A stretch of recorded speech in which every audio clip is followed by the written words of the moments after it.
Every other team still alive at the 2026 World Cup is chasing the same thing. Argentina already has it, and that single difference changes everything about how you should watch them. Because when you look back at all 48 nations that entered the biggest World Cup in history, and then look at the field as it stands on July 6th, a strange pattern appears. Many serious contenders are built around the same modern blueprint. Get younger, run faster, press higher, rebuild constantly, and treat the last tournament like ancient history. Argentina does the opposite of almost all of it. And the deeper you look, the stranger it gets, because the things that should make Argentina weaker are the exact things that might make them impossible to beat. Most people assume the reason is obvious. They have Messi. End of story. But that's not quite right, and the real answer is far more interesting than one player's name. Argentina isn't the opposite of every other team because of who they have. They're the opposite because of how they think, how they age, and what they believe a football team actually is. So in this video, I'm going to break down exactly why the reigning world champions are running against the entire direction of modern football, and why that contrarian approach might be the smartest strategy left in the tournament. I've studied how the top footballing nations are building their squads, and Argentina keeps breaking the usual rules. Let's get into it. To understand why Argentina is the opposite, you first have to understand what everyone else is doing. And here, the common belief is rock solid. Modern international football has one obsession: youth. Federations pour fortunes into academies. Scouts hunt for the next 17-year-old prodigy. And the moment a legend turns 33, the conversation shifts to who replaces him. The unwritten rule of the sport says a squad has a shelf life. You win, you age, you decline, you rebuild. Every great team is supposed to be a wave that rises and inevitably crashes. Argentina looked at that rule and simply refused to obey it. When they lifted the trophy in Qatar in 2022, beating France in one of the greatest finals ever played, the expectation was written for them in advance. This was the farewell, Messi's last dance, one final glory, and then the slow dismantling. That's what happens to champions. That's what history demanded. And here's the first place where Argentina flips the script entirely, because instead of tearing the team apart, they kept a huge part of it together. Lionel Scaloni, the coach who built the winning machine, didn't panic rebuild. He protected continuity. Much of the same core that won the World Cup went on to win the 2024 Copa América, extending one of the most dominant runs any national team has assembled in recent memory. And even now, in 2026, after Argentina have already survived Cape Verde in the round of 32 and moved on to face Egypt in the last 16, that continuity is still the thing that defines them. Now hold that thought, because it sets up something you need to see before we go further. While Argentina held its shape, many of the giants around them were doing the exact opposite. And this is where the contrast becomes almost unbelievable. Think about the other contenders. So many of the sport's superpowers spent the last cycle in a state of constant reinvention, cycling through managers, ripping up systems, chasing a new identity every 18 months. The prevailing wisdom says this is healthy. Fresh legs, new ideas, evolution. But there's a hidden cost nobody talks about, and it's the cost of memory. Every time a team rebuilds, it forgets. It loses the invisible thing that can't be coached in a training session. The shared experience of having survived the worst pressure on earth together and come out the other side. Argentina is one of the only elite teams on the planet that hasn't forgotten. They remember exactly what it feels like to win, and more importantly, exactly what it feels like to almost lose and hold their nerve anyway. And that leads us to the single most contrarian thing about this team. The thing that makes coaches and analysts uncomfortable. Argentina is experienced. Deliberately, unapologetically experienced. In a sport sprinting toward youth, they lean into age. Lionel Messi began this tournament at 38 and is now 39. Angel Di Maria was part of the emotional spine of this era before stepping away after the 2024 Copa América, while Nicolas Otamendi and other veterans have carried that spine into 2026. Conventional logic screams that this is a fatal flaw. Older players fatigue faster, recover slower, and break down over a long tournament. That's not opinion, it's physiology. So why would one of the best-run national teams in the world continue to build so much of itself around exactly the kind of experience modern football usually tries to phase out? Here's the answer, and it's the part almost nobody explains properly. In knockout football, the thing that decides World Cups is not always raw speed. It's decision-making under unbearable pressure. And decision-making is one of the few attributes in football that can improve with experience, even as physical tools decline.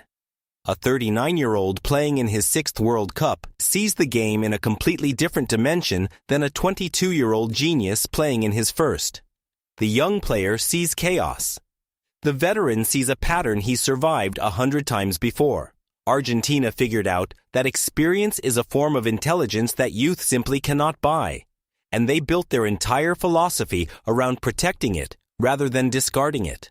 Where everyone else treats age as a liability to be phased out, Argentina treats experience as one of their rarest assets.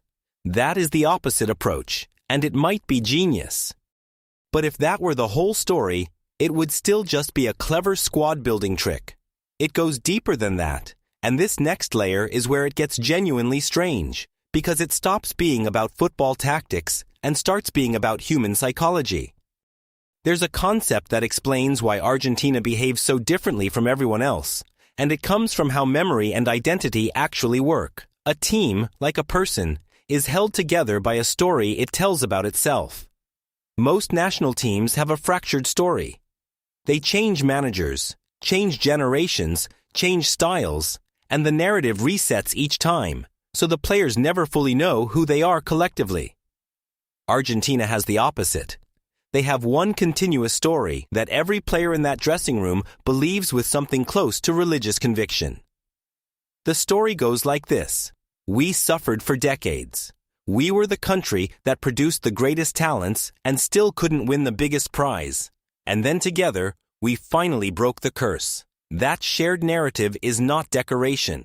It is the actual glue that makes 11 individuals behave like a single organism when the match is on a knife's edge. And this is where the comparison to every other team becomes almost eerie. Most squads are assembled. Argentina is bonded. When you watch them defend a 1-goal lead in the 90th minute, you're not watching a system. You're watching a group of people who genuinely refuse to let each other down. Because losing would mean betraying a story they've all agreed to protect. That emotional cohesion is the thing you cannot recruit, cannot buy in a transfer window, and cannot install with a new tactical manual. It can only be built by staying together through years of shared pain and triumph, which is exactly the thing modern football, in its rush to rebuild, keeps throwing away. Argentina hoarded it. Now here's a question that should stop you for a second. If emotional continuity is so powerful, why doesn't everyone just do it? Why does the rest of the football world keep chasing the opposite?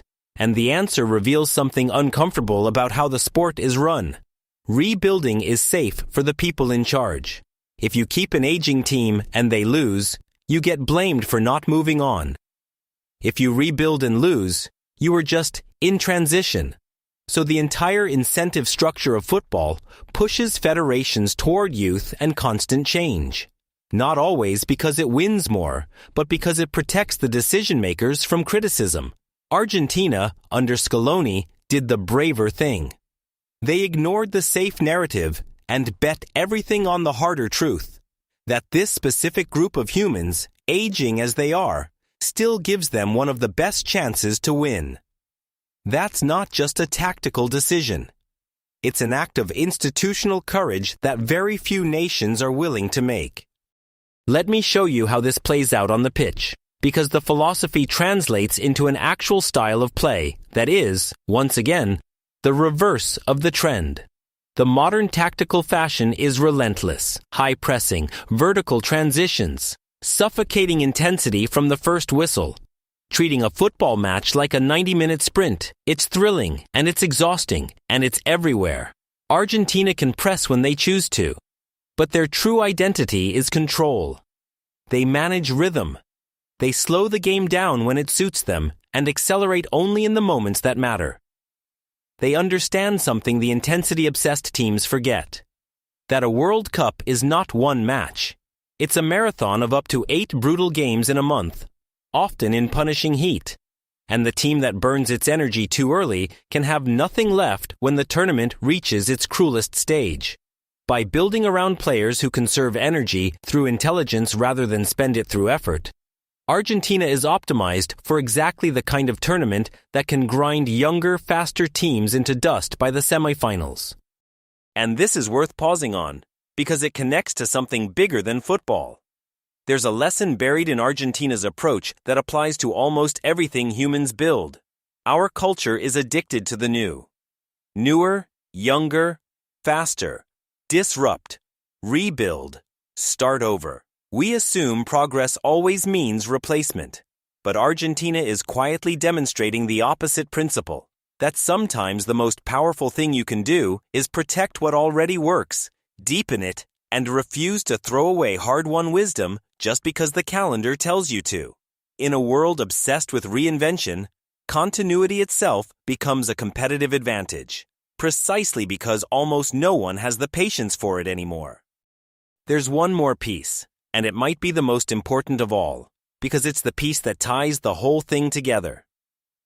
Most teams still alive in 2026 are playing to prove something, to win their first title, to announce a new golden generation, to escape their history, or simply to show that they belong at this level.